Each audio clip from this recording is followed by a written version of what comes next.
This channel does not promote any violent, harmful, or illegal activities. All content provided by this channel is meant for an educational purpose only. Top quality और consistent performance के लिए सिर्फ silver pump नाम याद रखना। রাস্তার দুধারে সার দিয়ে গাছ ছিল, আচমকায় একের পর এক গাছ উধাও হয়ে যাচ্ছে। টেন্ডার ছাড়াই গাছ বিক্রির অভিযোগ, পঞ্চায়েত প্রধানের বিরুদ্ধে উঠছে অভিযোগ তোলেন তৃণমূলের বুথ সভাপতি থেকে অঞ্চল সভাপতি প্রত্যেকেই। আর এই ঘটনাকে ঘিরে রীতিমতো চাপান উত্তর পশ্চিম মেদিনীপুরের পিংলার ধনেশ্বরপুরে 11 মাইল থেকে সাঙ্গার যাওয়ার রাস্তায় গাছ চুরির অভিযোগ উঠছে। গাছের মূল্য 2 থেকে 3 লক্ষ টাকা। তৃণমূলের প্রধান পুষ্পেন্দু দের বিরুদ্ধে সরব হয়েছেন এলাকার তৃণমূল নেতৃত্ব। বিডিও বন বিভাগের কাছে অভিযোগ দায়ের করা হয়েছে, যদিও অভিযোগ অস্বীকার করেন প্রধান। মিনিমাম 240টা মতো গাছ এখন বিক্রি করছে টেন্ডার ছাড়া, বিনা অনুমতিতে। যার মূল্য মিনিমাম 20 লক্ষ টাকা। আচ্ছা, আবার প্রধানমন্ত্রী যে গ্রামীণ সড়ক যোজনা যে রাস্তা, তার দুপাশে গাছ উনি বিক্রি করেন যার মূল্য 1 লাখ টাকা। ওটাও টেন্ডার আনি, বিনা টেন্ডারে অনুমতিতে প্রধান সাহেব দীর্ঘদিন ধরে বাগান কাটতেছে, বাগান বিক্রি করতেছে এবং অন্যান্য বিভিন্ন রকমের ক্লেমের সাথে যুক্ত থাকে। বারবার ধরে আমরা জানাচ্ছি, কোনোভাবেই তার সুরাহ হচ্ছে না। আমি অঞ্চল সভাপতি হিসাবে আমিও একটু জানতে পারি না, কি উপপ্রধানও জানতে পারে না, এবং পঞ্চায়েত সদস্য যারা আছেন তারাও জানেন না, এবং অঞ্চলের যারা বুথের সভাপতিরা আছে তারাও কেউ জানে না। কিছু মোরা গাছ পড়েছিল, কাঠুরি দিয়ে 2-3 দিন ধরে কাটা হয়েছে, কেটে এমনি কয়েকটা ওই 15-20 থেকে এরকম গাছ হবে, সেটা নিকে গ্রাম পঞ্চায়েতে রাখা হয়েছিল। 80,000 স্বপ্ন মূল্য 80,000 উঠেছে, সে টাকা আমরা কাগজপত্র তৈরি করে গ্রাম পঞ্চায়েতে জমা আছে। এটা এখন সত্য এবং কাগজপত্র আছে। আর এই যে তথ্যটা দিয়েছে এটা হচ্ছে ভিত্তিহীন এবং হচ্ছে অসত্য। গ্রাম পঞ্চায়েতের প্রধানকে চাপ দিয়ে টেন্ডার বাতিল করানোর অভিযোগ। ভাইরাল হওয়া অডিও সামনে আসতেই প্রধানকে শোকজ পুরুলিয়া সদর মহকুমা শাসকের। বিজেপি পরিচালিত পুরুলিয়া 2 নম্বর ব্লকের রাঘবপুর গ্রাম পঞ্চায়েতের ঘটনা। শোকজের উত্তর জমা পড়েছে বলে জানা গিয়েছে। হ্যালো, আপনি পেপারটা কি উইথড্র করলেন নাকি? হ্যাঁ হ্যাঁ। কেন? ও আমাদের লোক নেই কাজ করার, অসুস্থতার জন্য আমরা উইথড্র করি। হ্যাঁ, তুই কি ভাবছিস পেপারটা তোর মানে উইথড্র করলে মানে হয়ে গেল নাকি? বেরলি করছি এ ভাই, তুই অন্য জায়গায় কাজ করতে পারবি না। এ শোনো ভাই, শোন, তুই বহুত হলো তোর বেরলি, তোকে কাজ করতে হবে। তুই কাজ করবি আর কাজ করবি না, কোনো মানে বলে? এ ভাই, সংযত হয়ে কথা বল, ক্ষমতা সেইটুকু কথা বল, ক্ষমতার বয়স যে সেকেন্ড বিটার আছে সে ভুল দেবে।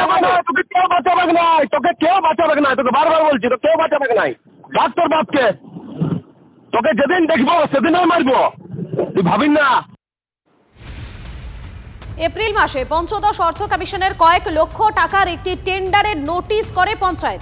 বেশ কয়েকজন আবেদন করে এপ্রিল মাসের মাঝামাঝি সময় টেন্ডার খোলার দিন থাকলেও খোলা হয়নি। গ্রাম পঞ্চায়েতের প্রধান, সঞ্চালকরা এবং রেজুলেশন করে সেই টেন্ডার বাতিল করা হয়। তা নিয়ে দলের যুব সভাপতির ফোনে একটি কথোপকথনও ভাইরাল হয়েছে।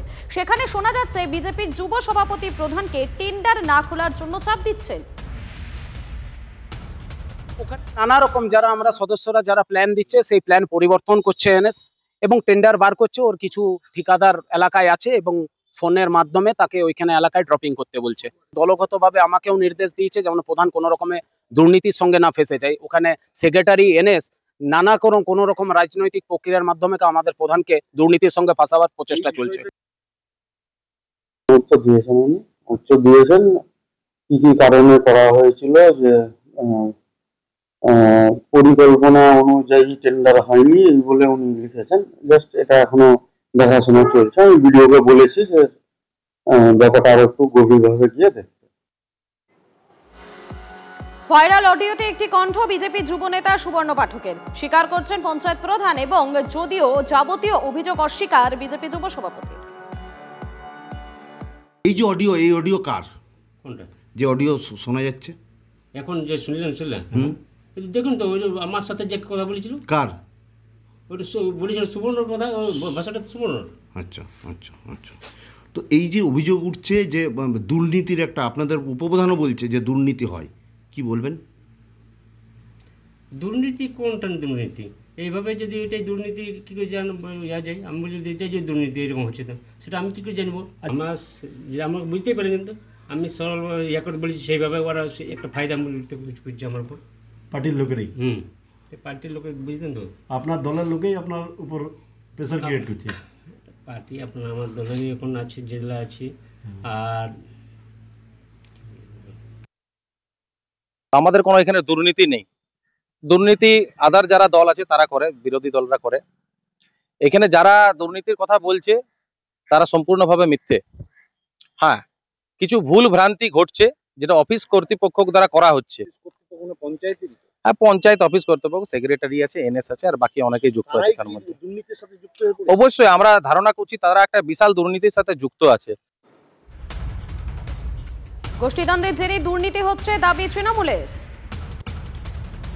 সকোজ করেছে, সকোজ করাটাই তো স্বাভাবিক। তার কারণ হচ্ছে যে তারা মনে করুন কাজ ফেলে রাখছে, কন্ট্রাক্টরদের হুমকি দিচ্ছে, নিজস্ব লোককে দিয়ে কাজ করানোর একটা চেষ্টা চলছে, এবং এটা নিজেদের দুর্নীতির কারণে নিজেদের গোষ্ঠীদ্বন্দ্বের প্রকাশ।